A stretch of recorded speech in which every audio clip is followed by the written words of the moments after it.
Pet Sematary is a story of a big city doctor that moves his family to rural Maine in the promise of a better life. But when tragedy strikes, he'll do anything to keep that promise, even if it means undoing death. I think it was the human element to it and its relatability. I mean, the premise about, the fear coming from the fear of death or the fear of losing a loved one is such a universal theme that everyone can relate to. And Dennis and I are fans of horror movies that stem from the characters and from the themes, and that the horror is sort of a metaphor for what these people are going through. Yeah, you bring the horror in with you. It's not some extraneous concept, it's something that comes from within.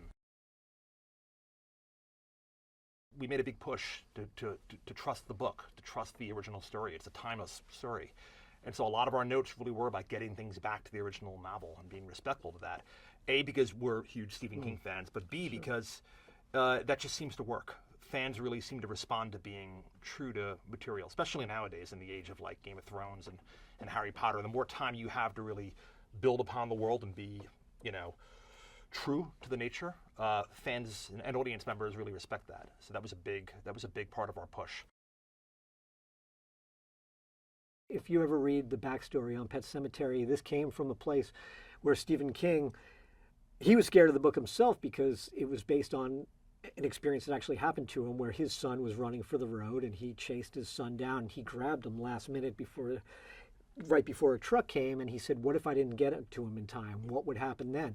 And this whole story came out of that fear. What would happen if he didn't grab his kid in time? And we could all relate to that. And I think that is what really makes this book stand apart from his, just how personal it is in nature. And that personal connection is just so relatable.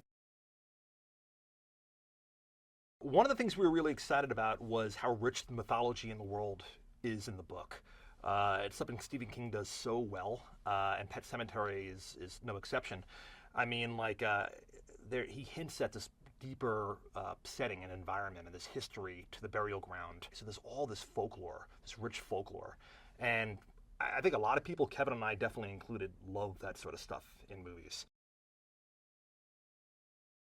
We have been big fans of Jason Clarke his entire career. He's one of those everyday men that you see in movies, and he blends in so well, yet he's always the standout. And Jason was so interesting because he was such a fan of the book and of Stephen King that he was the guy that every weekend was calling us up on the phone saying, hey guys, I just read this chapter a 10th time, or I just read the book a 3rd time, and there's an amazing line that Lewis says that we have to get in on Monday when we shoot. We have to get this line in. So his nickname became the Archivist. Whenever you needed to know anything, like, Jason, how many steps are there leading up to the burial ground? He always knew the answer to everything. John was amazing. I mean, he was the choice for this role. I mean, he's got the perfect balance for Jud, this man that kind of comes with this, sweet, welcoming man that could have this bond with this young girl, but he's got dark secrets. He's got a troubled past. He's got things he's not sharing. And just looking at John Lithgow, physicality, he fit the role perfectly.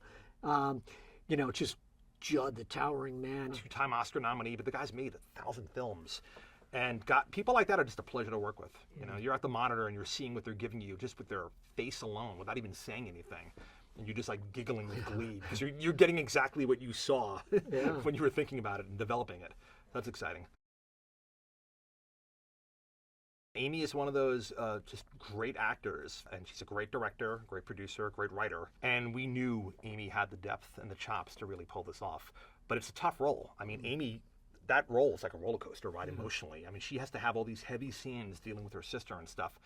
And Amy just knocked it out of the park. I mean, she could turn it on like that. She could go from 0 to 10 in like a second. She's been like an indie darling for so long. She pops up in all these great iconic independent horror movies. When we saw Jate, it was just she just had this commanding presence, especially with the dark scenes where we didn't even know where it was coming from. There was a time where we were okay, she must have been prepped for this or whatever. And then we were on set one day, and then somebody asked like her mom about it, like, hey, what'd you do to train her for the role? And her mom was like, oh no, the directors must have directed her, because like I don't know where she gets, but so I don't know where she was getting this from, but she just had a natural understanding of where to go for that role. I don't know where it was coming from. You'd yell cut, and then she'd just be like, hey guys, dancing around and when's like lunch? wanting to go to the craft service table and get some chocolate and stuff, and we were like, oh, she's just a kid. She's not, the spawn of Satan. She's a kid. Yeah. It is a challenge working with cats, but it actually was way easier than I thought it was going to be, because going in, I didn't think you could train a cat, because like we have 5 cats between us, and like not all in the same place. I've got 3, he's got 2, but yeah. But like it's just, I can't get my cats to do anything. Like they scratch, the furniture, and I can't get them to stop. But like we can't train them, so I don't know how they do it. So I just always believed you couldn't train cats, and then like we show up on set, and like this team was amazing. Part of our pitch when we were trying to get this job to the studio was that in the book and in that iconic chapter where they go to bury Church in the burial ground, you definitely feel a difference between when you're on one side of the deadfall and when you're on the other side of the deadfall. So it really was, it's like you're in the woods, and then you go over this deadfall, and now the woods is starting to get darker and creepier and more ancient, And so we wanted to have a look for that. We wanted to have a division to where the audience could actually aesthetically feel that. So it just made sense to say, you know what? Everything on the previous side of the deadfall we'll really shoot in actual woods, on location behind the house we were shooting at. But then they also built the burial ground, and they built it, 2 or 3 stories high. Yeah. They had the whole ancient staircase leading to it. And when you were standing on it, you were about 3 stories above this fake forest that they had built. So you really felt like you were in the location. So that was one of the highlights of shooting, was really getting to go from the practical woods to then like all the stage woods, and just to see the feel that it had on all the cast. Yeah. I think any horror movie that stems from the characters, we love concept-driven horror, but we always like movies where the characters bring the horror with them, anything that's a metaphor, any horror movie that you could take the horror out of and it still works well as a drama, those are the sort of movies that we always look for. This movie has a lot of elements audiences have not seen before in a horror movie. We've gone back to the book and we've come up with some great, fresh new takes on some of the scariest elements of that story. This has been a project I've been involved with for a few years and has gone through various stages of development. It's one of those projects that once it came across my desk, I never wanted to let go of because I love it so much. And it was a seminal part of my childhood and when I was in the height of my Stephen King years, this was sort of right up there with the classics. When I was growing up, my parents, God bless them, used to give me whatever the Stephen King release was for Christmas every year. So I read all of the early books when they came out. I was probably a little too young to be reading some of them. This one was early 80s. So it struck me.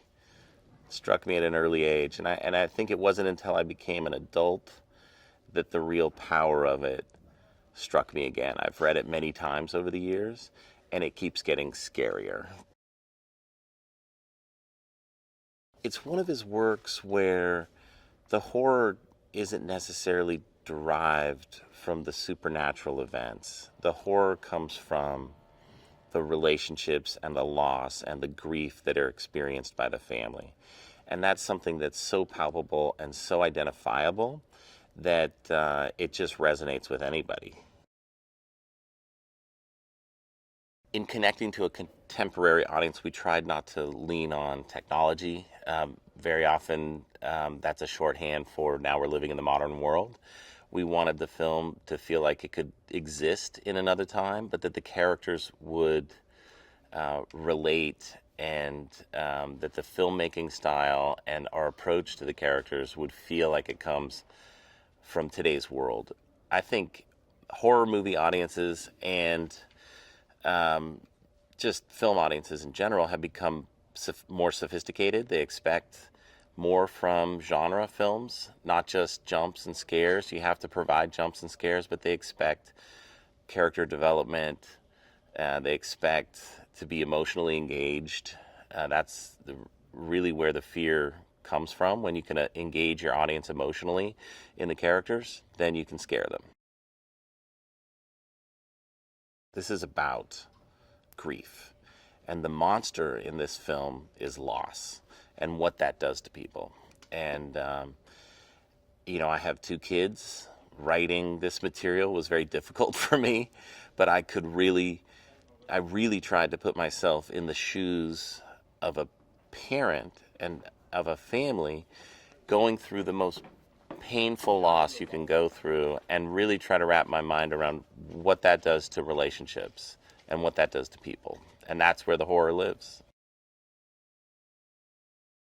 What's so fun with Stephen King is that he gives you characters that seem so real. Like they seem like they live next door to you.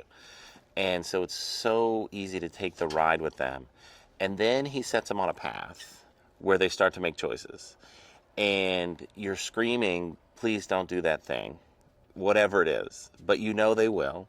And they keep making choices. And the situations get more horrifying, just more electric, where you're just screaming inside, like, please. It's the classic, like, don't go in the attic. They always do. They always do. And that's what makes it really fun. So what we tried to do was really honor that tradition of making identifiable characters that felt like you knew them, that felt like they could be part of your life, and then making the ride that they go on as horrifying as possible. Whenever you're adapting a piece of literary material that is so beloved, where do you make changes? You have to make changes to make it work as a movie. And so we spent a lot of time thinking about some very specific changes that we wanted to make from the book. And then at the same time, things that we wanted to take from the book and foreground in our story. Characters that we wanted to foreground, or plot elements and plot twists that we wanted to foreground and that we wanted to preserve and protect. And part of that is to, you're speaking to many different audiences when you're writing a script like this. We want to appeal to Stephen King fans. We want to appeal to people who've never read the book or seen the movie, who could be coming in just completely green on the story. And then we want to appeal to an audience who might not go to every horror movie, but would be curious, either because of Stephen King or the actors, to come and check out something new. So you have to be able to write the story on three or four different levels, and picking what stuff from the book goes in and what stuff to change was really, that strategy really spoke to trying to get that done. I think the first time we sat down for coffee, the feeling that we were all very like-minded in the approach, and then it became an exercise in how much can we do? Like, what can we get away with? How much can we put in there? How far can we push it? So all of those elements, and most of those elements that were the changes that we made to the script after they came on board, we're going back to source material, we're going back to the book and finding pieces of the story and the DNA of the structure of the story, and finding places where we could reincorporate that into the script so that it felt like it really lived and breathed Pet Sematary.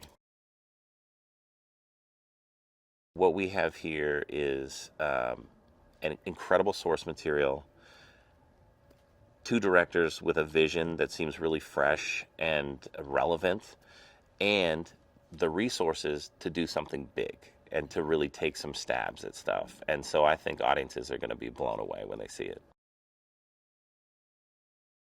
I always start with character. So if you don't care about the people in the film, then you're never going to be scared. A classic slasher film where there's just a bunch of bubbleheads running around. I mean, I'm usually rooting for the guy with the chainsaw.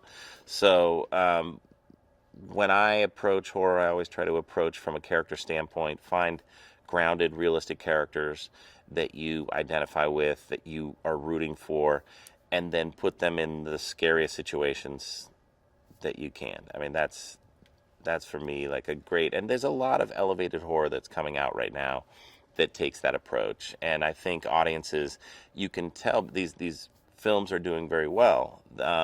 Audiences appreciate that and respond to it. If I had the chance to bury anyone in the pet cemetery and bring them back from the dead, I would probably go first to my dog Tallulah, because it feels like you should start with an animal. Geez, that's a tough question. Anyone in the world? You know, having spent many years in this story, I think I may have learned the lesson that sometimes dead is better, and I would just stick with maybe my dog. There are things that Stephen King can do that if other people did in film or novels would feel cliche. He manages to write things that are so identifiable and so familiar. And Pet Sematary is one that every time I read it, it seems scarier. It never loses that sense. It actually, as I became an adult and had children and started having an understanding of what it would feel like to be in that situation, it just resonated more. So it was fun to work on. The book does an astonishingly good job of asking questions about death and our discomfort with it. And I think each generation has a different relationship with death. So this was our turn. I don't remember when I first read it. I have this very mixed feeling about the horror genre in general. I'm terrified by watching scary movies, and yet I'm attracted to them. So, I sort of dance around it. I get involved, and I'm like, oh, I can't handle it. I found it terrifying and weird, and the reason I was interested in doing it was not because I liked or didn't like that movie. It was actually because I really dug the book and thought there was different ways of doing that book. We were fortunate in this case of getting 4 extraordinary actors. And I think that allowed us to get deeper into some of the psychological and emotional elements of the story. We're definitely leaning into the mythology and lore of this story. What's interesting is that I think for everybody, what is the evil? What is the sour ground? What does it mean? I think what's great about it is everybody's going to take a slightly different point of view on that as an audience member. And I think that gives you it not only gives you a little bit of leeway, but it also, the unknown, I think, is a little bit more terrifying than the known. And I think so. I like that the mythology itself is pretty open-ended and doesn't settle it for you. So there's some power there that is intoxicating. It may prove that ultimately you come to discover, as we do, that it's evil, but it's still intoxicating. What's interesting about that kind of tragedy is it forces you to look at the hardest questions that we generally try to avoid in our lives, including death. But it's not just that. It's like, what is family? What is tragedy going to do to you? And in some cases, you survive tragedy. In some cases, you don't. And in this case, we put that fully to the test. What's interesting about the story is you can make a judgment about both of the adult characters' decision-making process, but that doesn't mean you're going to act like either one of them or exactly like one of them. I think I was always attracted to this story, partly because now as a parent I have 2 kids, and the question of how far would I go for my child is a pretty relevant idea, or resonant as an idea as a parent. And so part of me wants to feel I'll do anything, but there's the cautionary tale in this movie. Like, well, doing everything is not necessarily the right thing to do. Kevin and Dennis are both huge horror fans. I mean, just, over the top horror fans. They know they kept talking about movies I've never even heard of, forget about not seen. And so their passion for Stephen King and the genre and the uniqueness of their movies the reason that we picked them. They are hardcore Stephen King fans. So it was actually funny because there was times where we were like, okay, we got it, it's in the book, but so it was an interesting process that in a sense, protectors of the flames, we all felt that way. Let's start with Lithgow. I mean, what's so interesting for me, everybody's going to have a different opinion. I never really understood why Jud made the decisions he did in the book. The rational part of me couldn't get my head around it. And when John volunteered to do the role, you knew that he was going to explore Jud, and hopefully, and what's great about King is that there's a contradiction in terms in a way about that character. He knows what's wrong, but he can't resist what's wrong. But he knows what's wrong, but he can't resist what's wrong. And so having John, who could play tortured by that, made you feel that the irrational decisions he made sometimes, or illogical is probably a better word, were supported by some angst.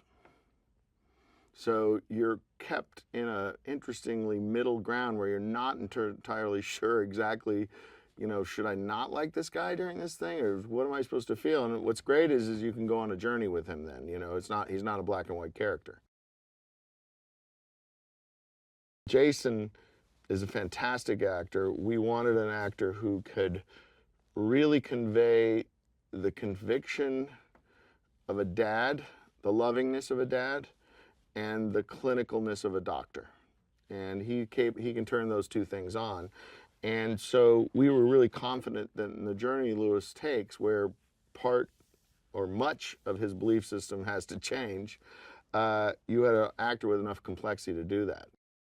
I didn't know Amy that well when we first discussed her. I got a chance to see a little bit of her work, and I was so impressed how much she gives without a word. It's something that we forget a lot.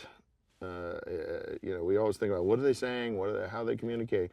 Well, you can communicate a ton in a nod in your eyes, and she is unbelievable in it. One of my favorite scenes in the movie, when she's confronted with this horrible, like, what am I going to do with this thing? Watching that character struggle with it, she doesn't even say, it's just an amazing moment. Jete, it's always hard to pin your hopes on a child actor. There are plenty of movies, and I've worked on a couple of them, where it was a good try, but not good enough. And the movie will fall apart without that character really being strong and also being believably evil, which is tough for a girl of that age. So she did a fantastic job of both playing the sweet daughter and also playing the malevolent force that she becomes. They don't say a lot, so they're super cute, which is what their job is to be, and they are a little bit like the lamb sitting in the middle of all these predators. And will the lamb survive or not? When we were debating what church should look like and how you should feel, etc., we went back to, I think it was the original book cover, and we looked a lot at that cat. And in a way, that's what we were drawing off of as we looked at the different cats that we looked at.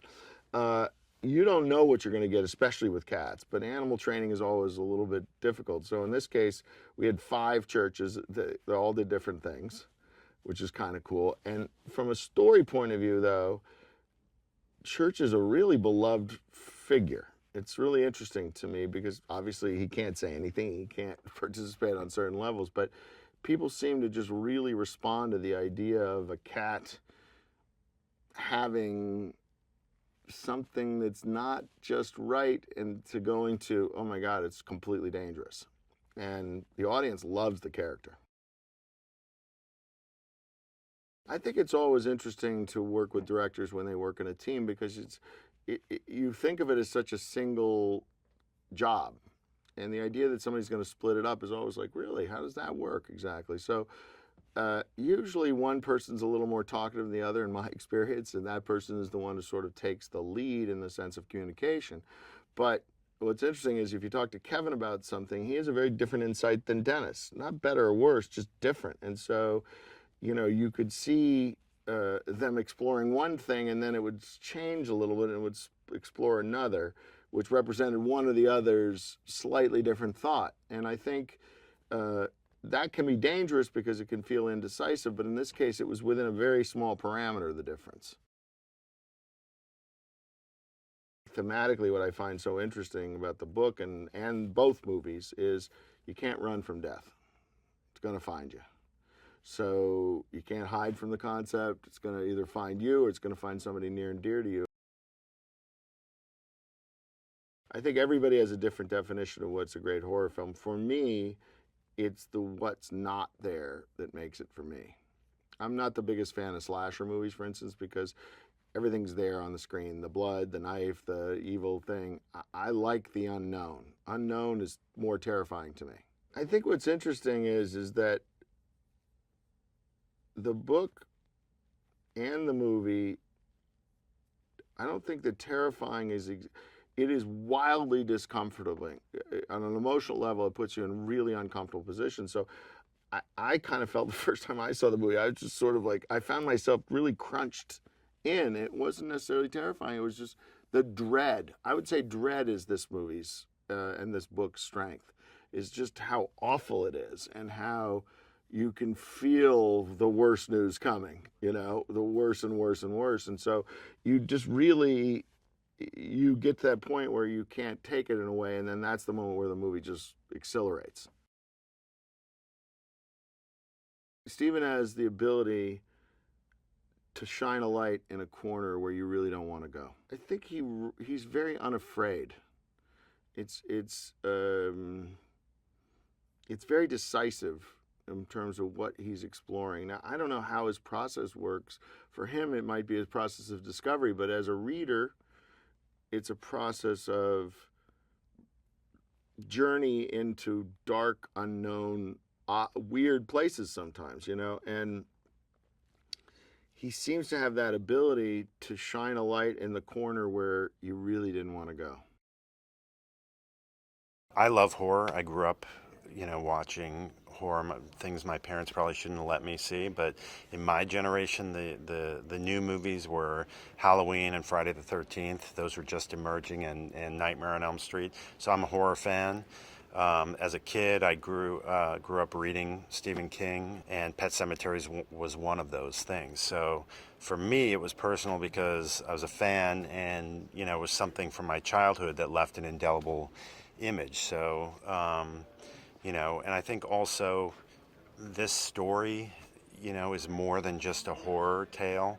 What's unusual about it is it's got real human drama. It's about grief and tragedy, family tragedy, dynamics I think everybody understand.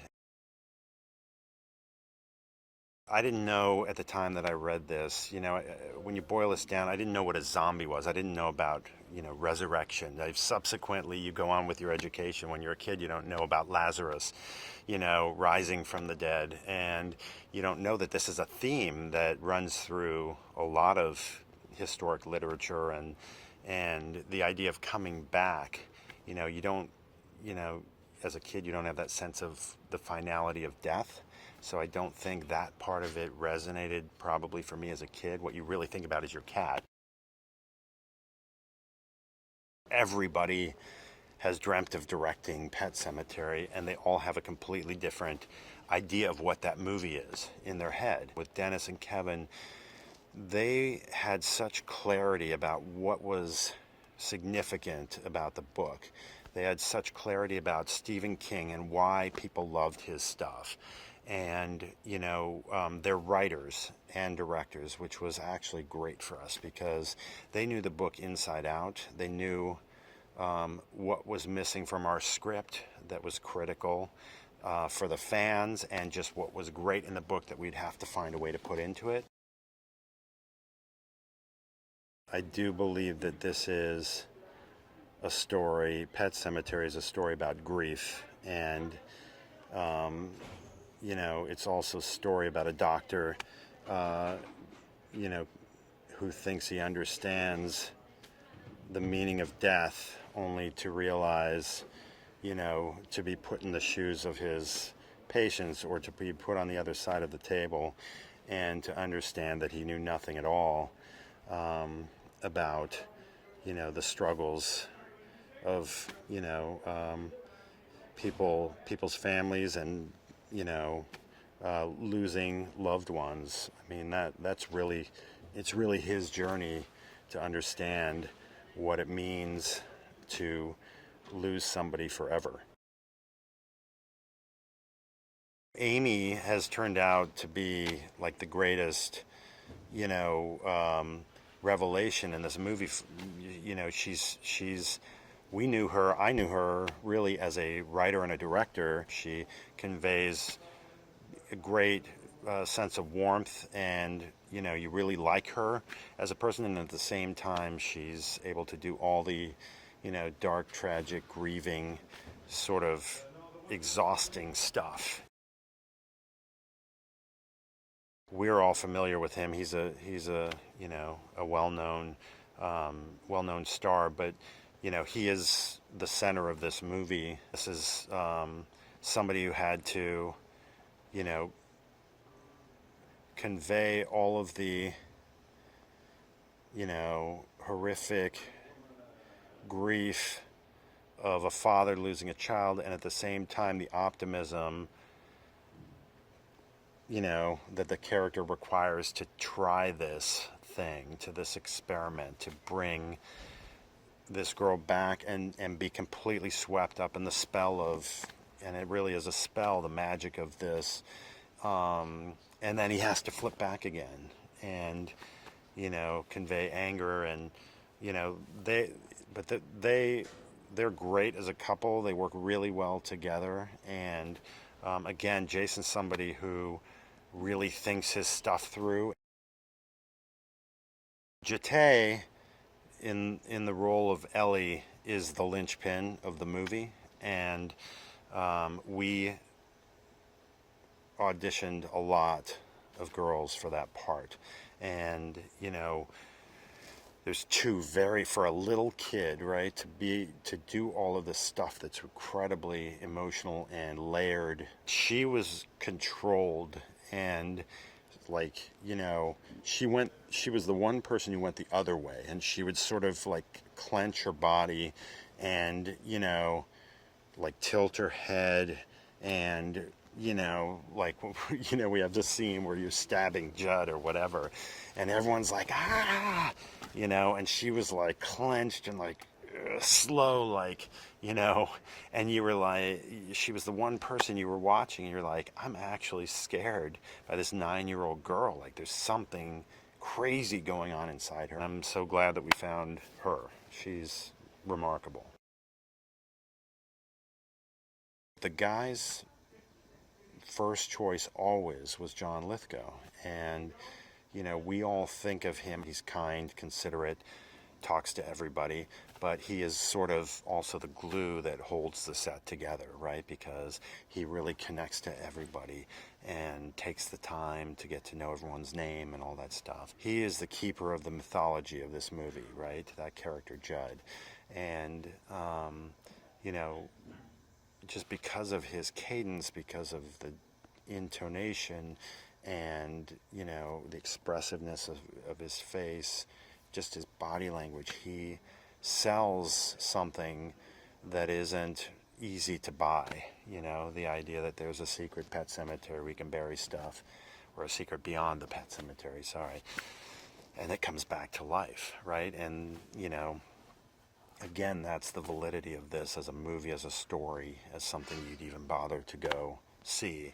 And you can't say enough about him. He is one of the great actors of our time.